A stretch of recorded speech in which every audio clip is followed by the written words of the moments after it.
அதிசயங்கள் செய்கிறவர் நம் அருகில் இருக்கிறார். அற்புதங்கள் செய்கிறவர் என்றும் நமக்குள் வசிக்கிறார். சங்கீதம் 42:1 வாசி பார்க்கலாம். மானானது நீரோடைகளை வாஞ்சித்து கதறுவது போல தேவனே என் ஆத்துமா உம்மை வாஞ்சித்து கதறுகிறது. என் ஆத்துமா உம்மை வாஞ்சித்து கதறுகிறது. இந்த சங்கீதக்காரன் வனாந்தரத்துல தண்ணீர் கிடைக்காமல் தவிக்கிற கதறுகிற ஒரு பெண்மானை பார்க்கிறார்.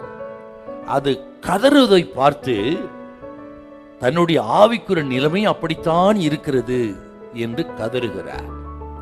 இதுல ஒரு ஆவிக்குரிய அர்த்தம் என்னன்னா, இந்த மானானது தண்ணீர் கிடைக்காமல் ஏன் அப்படி தவிக்கிறது கதறுகிறது என்று சொன்னால், ஒரு வசனம் ரொம்ப அழகா இருக்குதுங்க.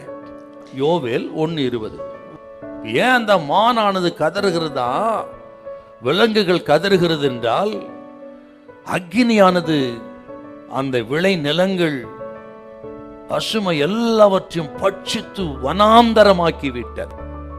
ஆகவே இந்த மானுக்கு தண்ணீர் கிடைக்கல, ஆகாரம் கிடைக்கல, இப்பொழுது கதறுகிறது.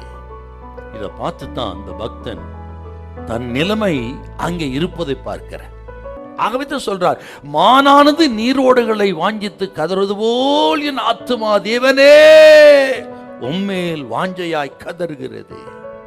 கேட்கிற கத்திரி பிள்ளைகளே, ஆவிக்குரிய பிள்ளைகளாகி நமக்கு இந்த கதறுதல் வேணும். நாம இப்படி கதறணும் ஆண்டவர் பேரிலே. ஏன்னு கேட்டா, நம்ம சுற்றி இருக்கிற ஆவிக்குரிய சூழலெல்லாம் தலைகளாய் மாறிவிட்டது. வறண்டு வனாந்தரமாய் வறட்சியாய் போய்விட்டது.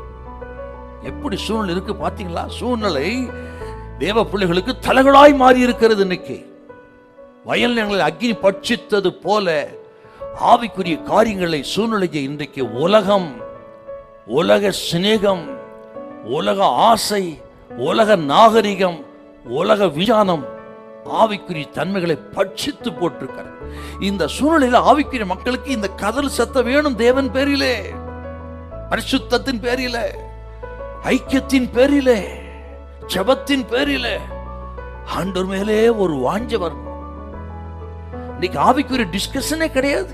அதை குறித்து யாரும் பேசுறது இல்லை. இது கேட்கிற கத்திரி பிள்ளைகளே, அந்த பரிசுத்தவானுக்கு இருந்தது போல நமக்கு அந்த தாகம் வேணும். தேவன் மேல் அந்த வாஞ்சை, தேவனே நான் பரிசுத்தமா வாடணுமே, எனக்கு உதவி செய்ய என்று கதற வேண்டுங்க. நமது ஆத்துமா தேவன் பேரில் வாஞ்சையாயிருக்க வேண்டும். அதுக்காகத்தான் நம்ம ஜெபிக்கணும். ஆகவே தேவன் மேல் பற்றுதலாயிருங்கள்.